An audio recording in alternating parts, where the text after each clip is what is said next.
Bienvenidos a Crucigrama, el podcast sobre el cristianismo práctico. ¿A qué se parece seguir los pasos a Jesús? ¿Cómo vivir en una cultura hostil a la divinidad? Estas son preguntas que exploramos al acoplar nuestra mente y corazón a Jesús. Todos los pasajes de la Biblia citados son de la Reina Valera contemporánea. Puedes seguirme en Twitter, @kingdom_saint. Camina con el Señor y serás una bendición.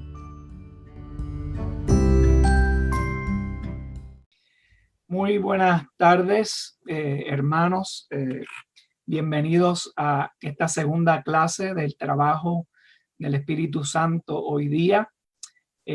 Como es un tema de mucho interés, la semana pasada comenzamos con una introducción de cómo el Antiguo Testamento habla del Espíritu Santo y hicimos referencia al ángel del Señor también, y distinguimos tal vez que en el Antiguo Pacto se podían reconocer las tres divinas personas, tanto como se han descubierto más específicamente en el Nuevo Testamento. Entonces, la semana pasada terminamos o íbamos a comenzar con Juan capítulo 16 y hoy nos vamos a quedar en Juan capítulo 16 por un tiempo, ya que ahí podemos ver el trabajo general del Espíritu Santo. Y tal vez hoy terminemos la introducción y la semana que viene comencemos a hablar directamente de lo que hace el Espíritu Santo en la vida de los cristianos hoy día. Pero como este trabajo, como esto lo mencionó Jesús en Juan capítulo 16, esto lo podemos considerar como el trabajo general del Espíritu Santo, el trabajo principal tal vez podemos llamarlo, como aquí Jesús describe. Voy a leer de la Nueva Versión Internacional, comenzando con el versículo 4. Dice: les digo esto para que cuando llegue ese día se acuerden de que ya se lo había advertido. Sin embargo, no les dije esto al principio porque yo estaba con ustedes. Ahora vuelvo al que me envió, pero ninguno de ustedes me pregunta: ¿a dónde vas? Al contrario, como les he dicho estas cosas, se han entristecido mucho. Pero les digo la verdad, les conviene que me vaya, porque si no lo hago, el Consolador no vendrá a ustedes. Fíjense que aquí vuelve el tema del Consolador. Ya habíamos visto en Juan 14 y Juan 15, este es el discurso que Jesús da después de la última cena. Tal vez da este discurso ahí sentado con sus discípulos, tal vez da este discurso en camino hacia Getsemaní, tal vez lo da en Getsemaní mientras está ahí con ustedes. No sabemos en realidad en dónde ocurrió, pero ocurre entre medio de la última cena y cuando se enfrenta Judas con él en Getsemaní.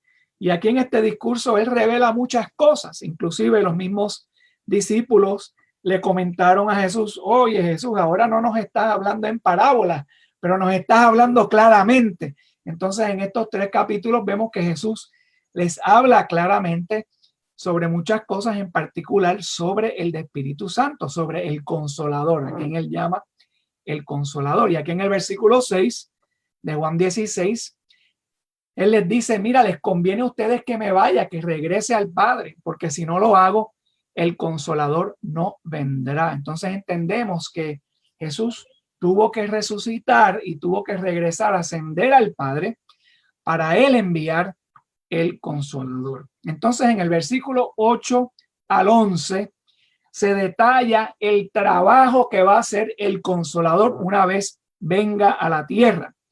Entonces de aquí podemos sacar lo que es el trabajo general del Espíritu Santo, el propósito del Espíritu Santo. Dice aquí en el versículo 8: cuando Él venga, convencerá al mundo de su error en cuanto al pecado, a la justicia y al juicio. En cuanto al pecado, porque no creen en mí; en cuanto a la justicia, porque voy al Padre y ustedes ya no me podrán ver; y en cuanto al juicio, porque el príncipe de este mundo ha sido juzgado. Entonces, hoy vamos a pasar el resto de esta lección hablando sobre estas tres palabras que destacan el trabajo general del Espíritu Santo. La palabra convencerá, ese es el trabajo del Espíritu Santo. Él es el que va a convencer al mundo, ¿no? Y lo va a convencer en cuanto a tres cosas: el pecado, la justicia y el juicio. Así que de ahora hasta el final de la clase voy a tratar de terminar esta introducción hablando de esto. Si no, si nos quedamos a medias, pues nos quedamos a medias porque es mucha información.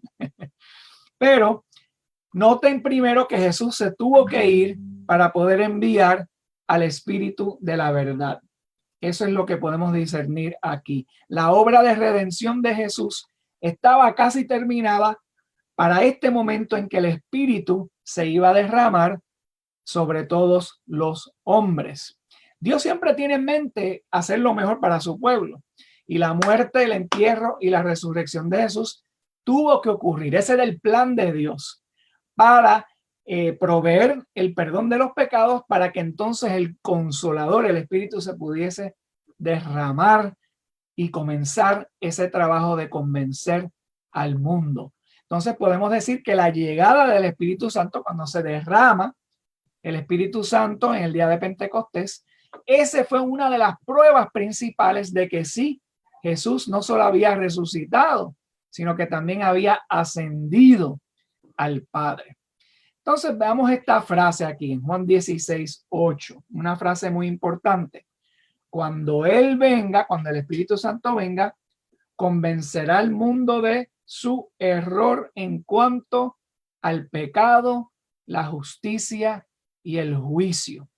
El Espíritu Santo es quien convence al mundo. Ese no es nuestro trabajo. Nuestro trabajo no es convencer. Nuestro trabajo simplemente es predicar. El trabajo del Espíritu Santo es el de convencer, y lo va a lograr de estas tres formas que Jesús explica aquí. Nosotros tenemos una colaboración con el Espíritu Santo. Mientras nosotros predicamos, enseñamos el Evangelio, el Espíritu colabora, Él trabaja con nosotros. Notemos que el mensaje de Pablo también tenía estos mismos tres elementos: el elemento del dominio propio en conjunto al pecado, la justicia y el juicio venidero. Eso lo vemos en Hechos 24, del 24 al 25, donde leemos cuando Félix, cuando llegó Drusila, la mujer de Félix, que era judía, mandó a llamar a Pablo y quiso oír acerca de la fe en Jesucristo. Pero cuando Pablo le habló acerca de la justicia, del dominio propio y del juicio venidero, Félix se espantó. Entonces podemos ver que esos tres elementos estaban en la prédica del apóstol Pablo, y son los tres elementos que el Espíritu Santo va a usar para convencer al mundo. Nuevamente les digo, nuestro trabajo aquí predicando el Evangelio es simplemente el trabajo de sembrar. Somos sembradores, difundimos las semillas del Evangelio. No es nuestra responsabilidad obligar a la gente a obedecer o hacer que la gente crea o convencerlas. No, eso es precisamente lo que va a hacer el Espíritu Santo. Él es el único que puede convencer. Él es el único que puede entrar en nuestro corazón, convencernos en la mente. Él opera directamente sobre el corazón de los hombres a través del mensaje de Dios. Él opera directamente en la conciencia de los seres humanos si ellos están abiertos a recibir el mensaje. En este tiempo que vivimos ahora, el Espíritu Santo está trabajando con nosotros y en nosotros al exponer la palabra de Dios para convencer al mundo sobre el pecado, la justicia, podemos también decirle la rectitud y el juicio venidero.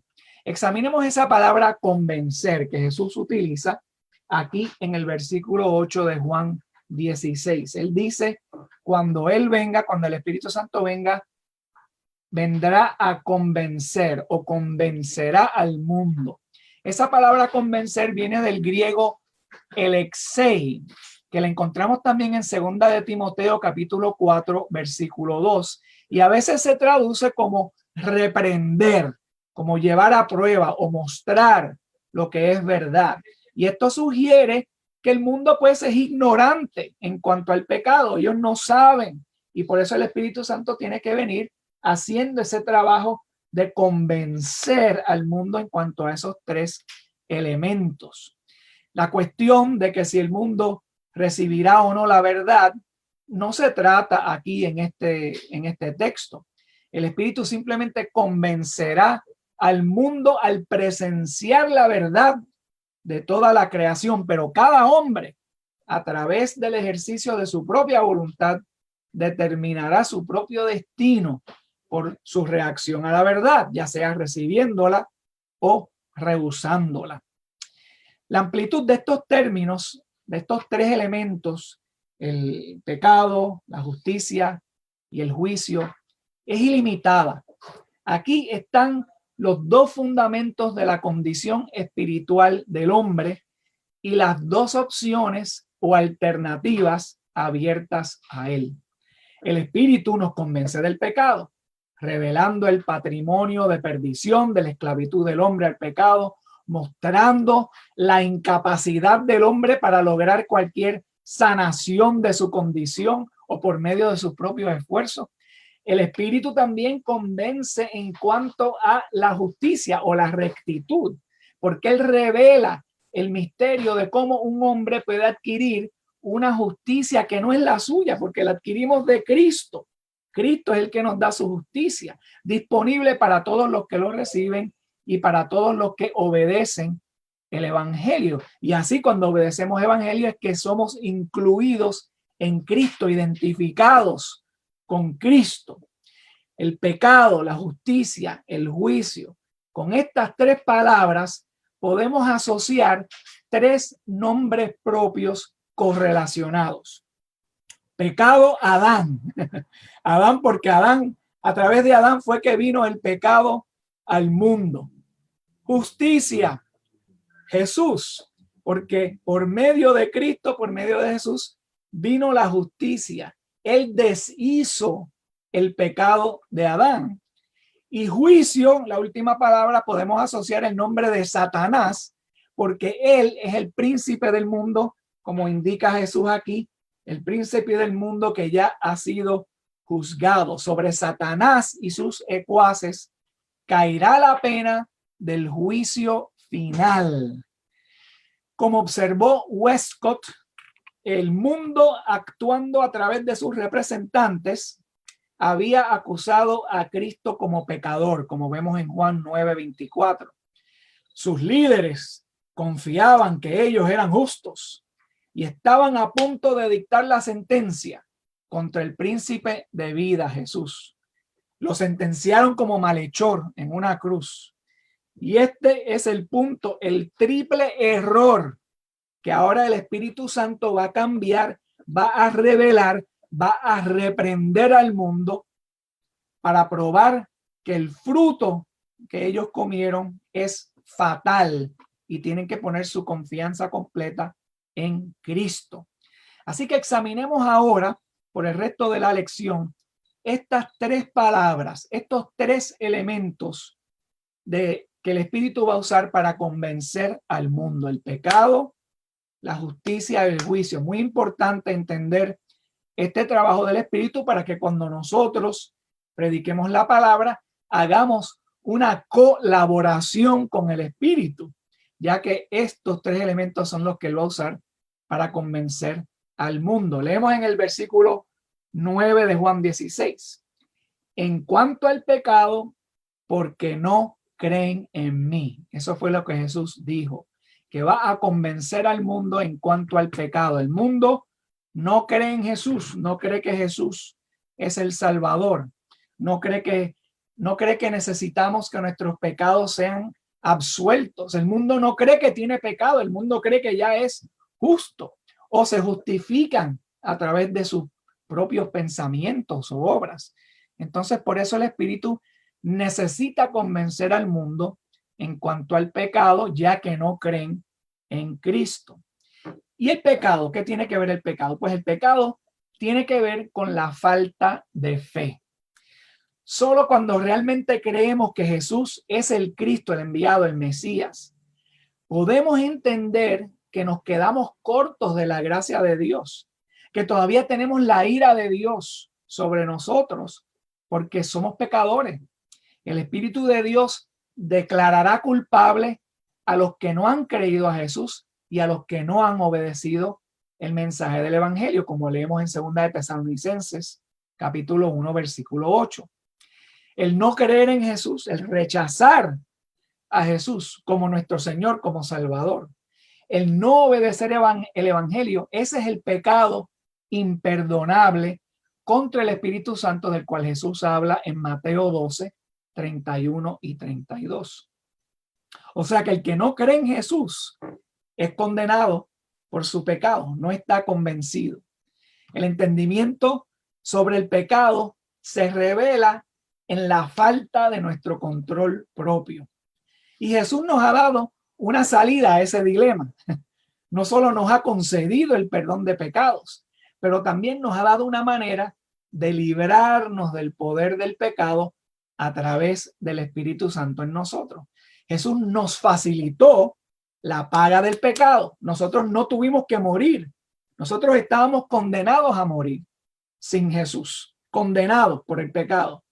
Pero por ahí vino Jesús, por ahí vino ese regalo de Dios, el don de Dios, y nos absolvió de nuestros pecados, para así poder infundirnos con su espíritu, para poder aquí en esta tierra, a pesar de tener unos cuerpos débiles, unos cuerpos fatales, predisposicionados al pecado, a pesar de todo eso, nos ha dado el espíritu para que nosotros podamos comenzar a vivir la vida venidera, la nueva vida, como dice Pablo, que somos resucitados del bautismo a nueva vida, Romanos 6, 3 y 4.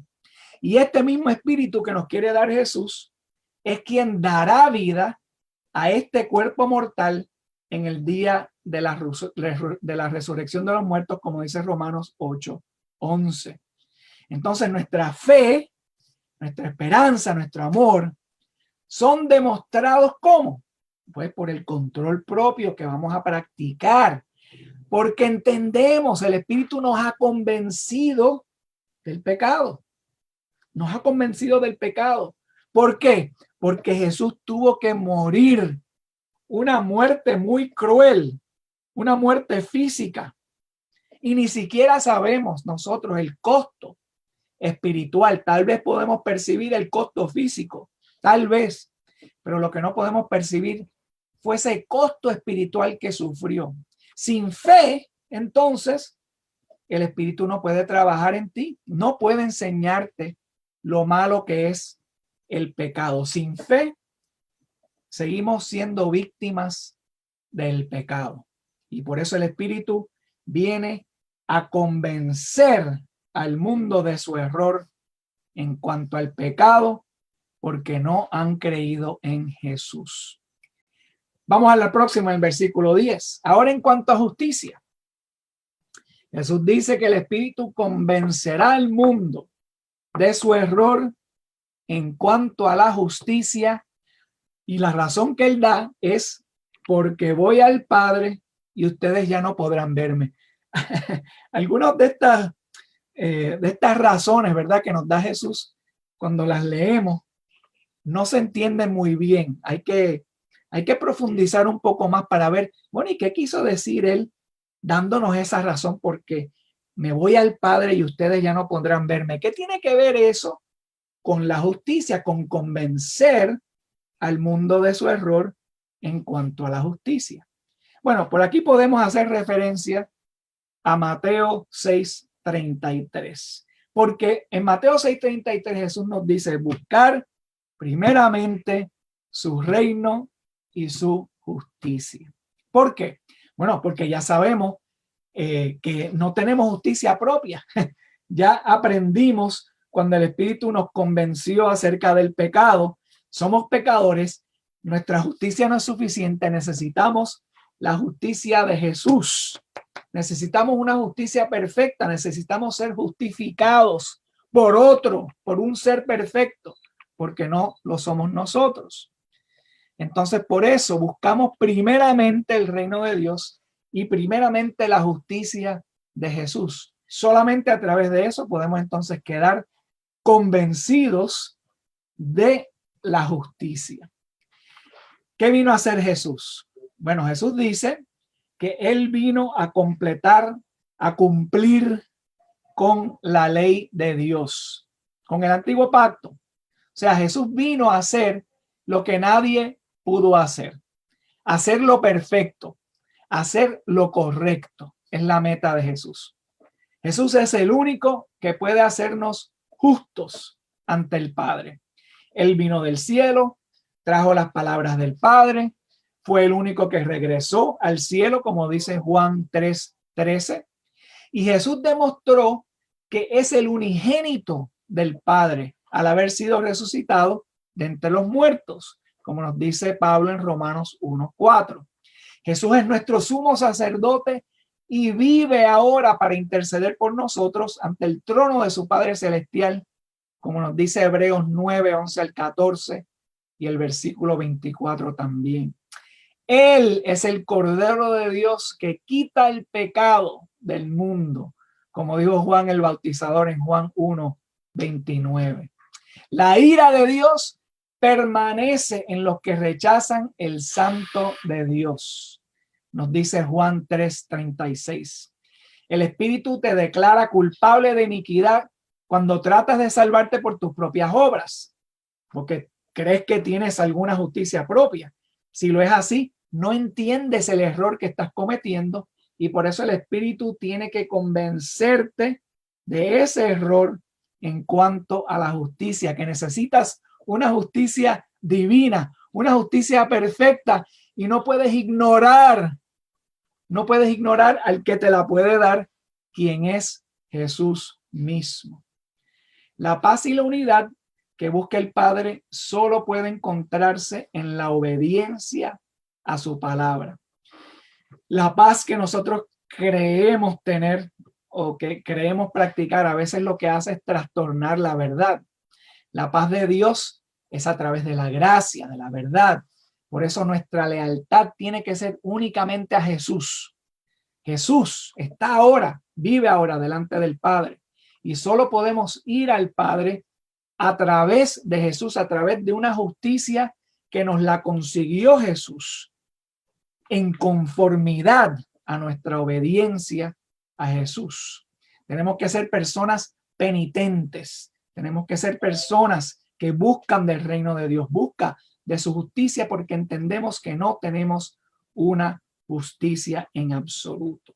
Y por eso el Espíritu nos enseña acerca de esa justicia que únicamente proviene de Jesús.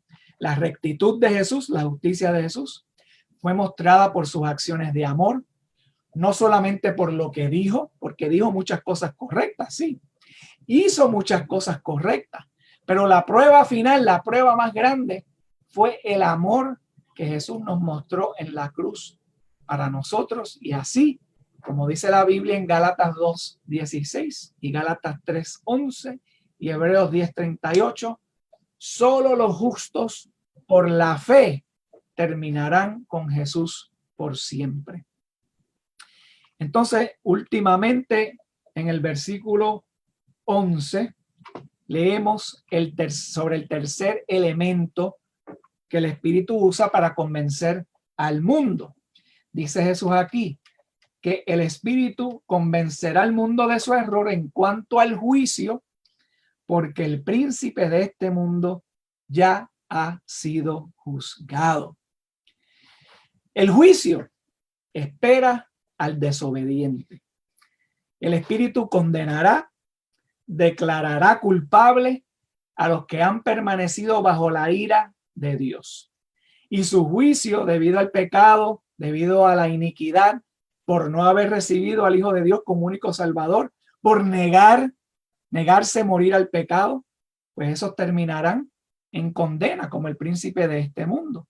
Los que se han alineado con el gobernante del mundo, cuyo juicio fue escrito hace mucho tiempo, como nos dice Juan en Juan 12:31, esos permanecen bajo la ira de Dios y han sido los secuaces del mal, difundiendo iniquidad, difundiendo perversidad, como habla Judas en Judas capítulo 1, versículo 4, y Pedro en 2 de Pedro 2, versículo 3 en adelante.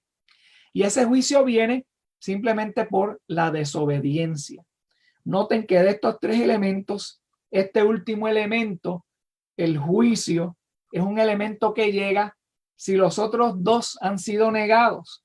Si queremos permanecer ignorantes sobre el pecado, si queremos permanecer ignorantes sobre la justicia que viene a través de Jesús, entonces no vamos a entrar en un juicio.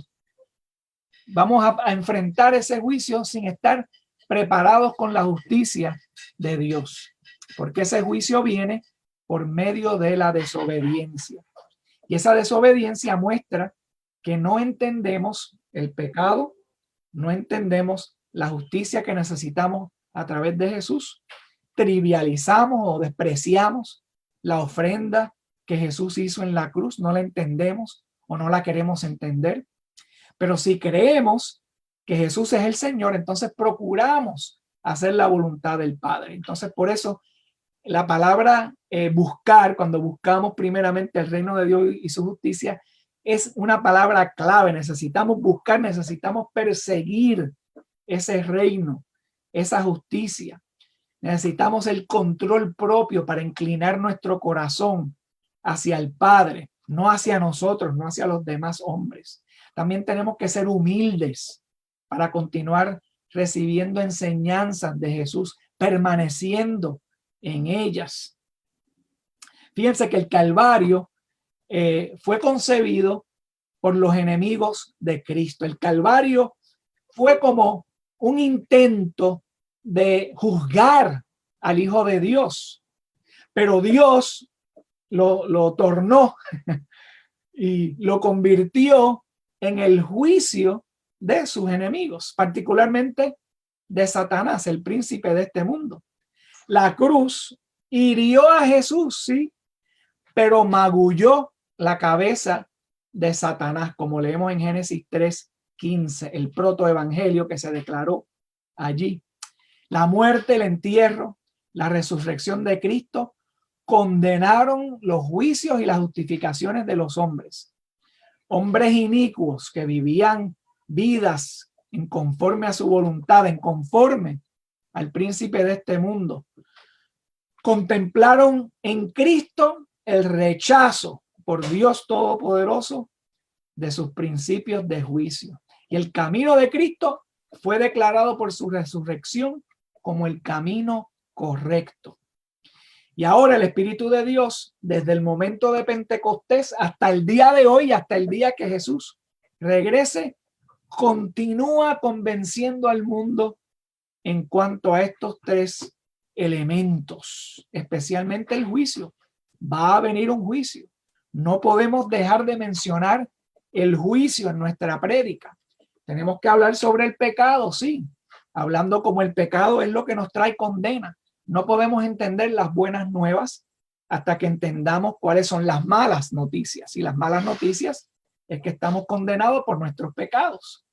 Pero las buenas nuevas es que hay una justicia que no viene a través de los hombres, una justicia que fue revelada en el Evangelio, una justicia que viene de Dios, que nos puede salvar a pesar de nuestros pecados. Esa es la buena nueva.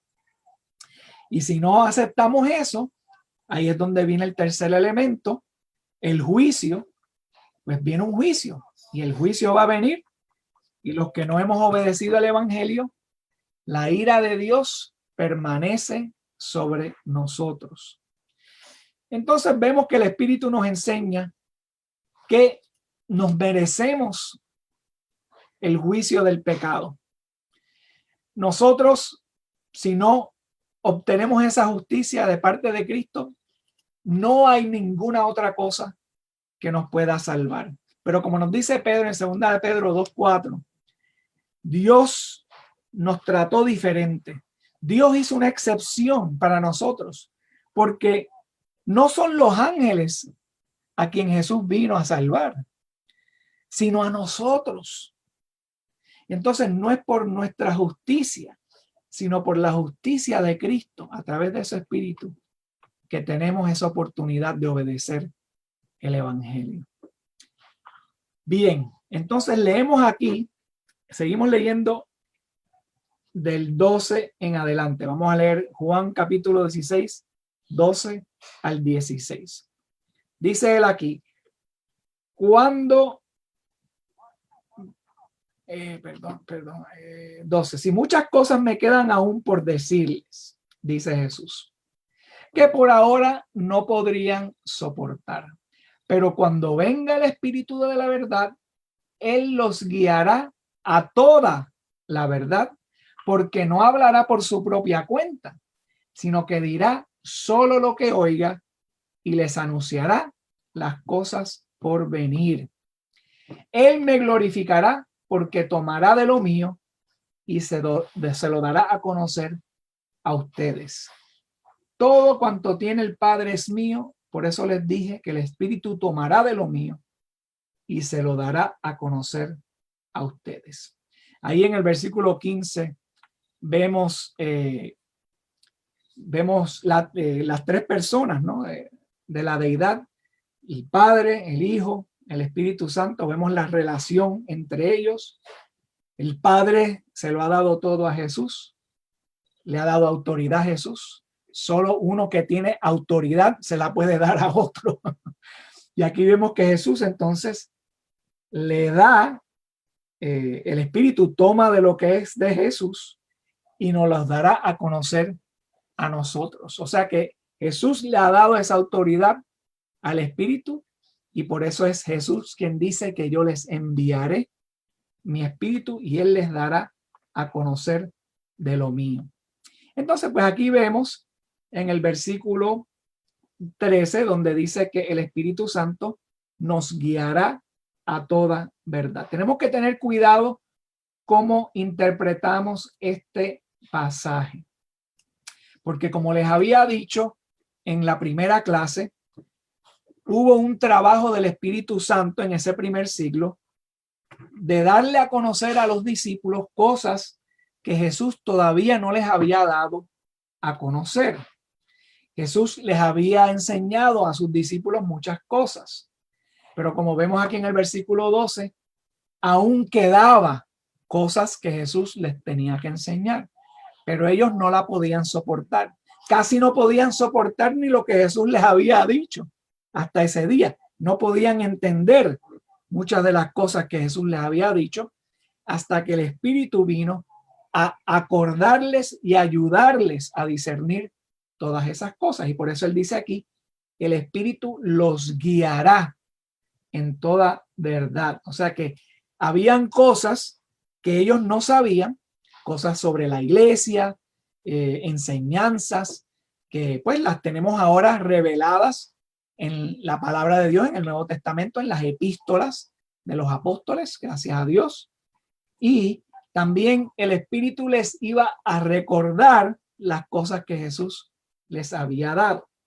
¿Qué tiene que ver esto hoy día con nosotros? Porque ya la palabra está revelada. El Espíritu no va a revelarnos algo nuevo. Así no es como es. No hay otro evangelio. Ya el evangelio ha sido revelado y como dice Judas, ya toda la verdad ha sido entregada. Pero todavía hay cierto elemento de este pasaje que trabaja en nosotros hoy día, porque el Espíritu nos ayuda a discernir la palabra de Dios, como explica Pablo en 1 Corintios capítulo 1 y capítulo 2. Hay ciertas palabras espirituales que solamente se pueden discernir espiritualmente, y si alguien no tiene el Espíritu de Dios, pues no las puede discernir, porque se tienen que discernir espiritualmente, es lo que dice Pablo. O sea que el Espíritu Santo, una vez yo lo acepte, una vez yo me bautice y se me da el don del Espíritu Santo, voy a poder entender la palabra mucho más profundamente. Voy a poder discernir las verdades espirituales, los principios espirituales de la palabra.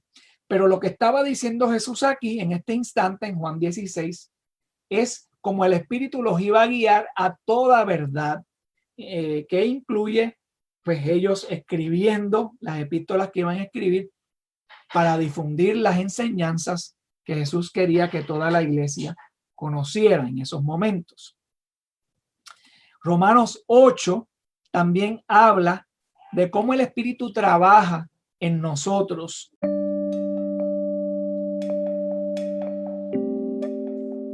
Espero que el Señor te haya dado una idea de cómo acoplarte a Jesús con el mensaje de hoy. Siempre aprecio tus comentarios. Puedes enviarme tus pensamientos, reflexiones y comentarios directamente a través de la aplicación Anchor. También puedes conectarte conmigo a través de Twitter, @Kingdom_Saint. Camina con el Señor y serás una bendición.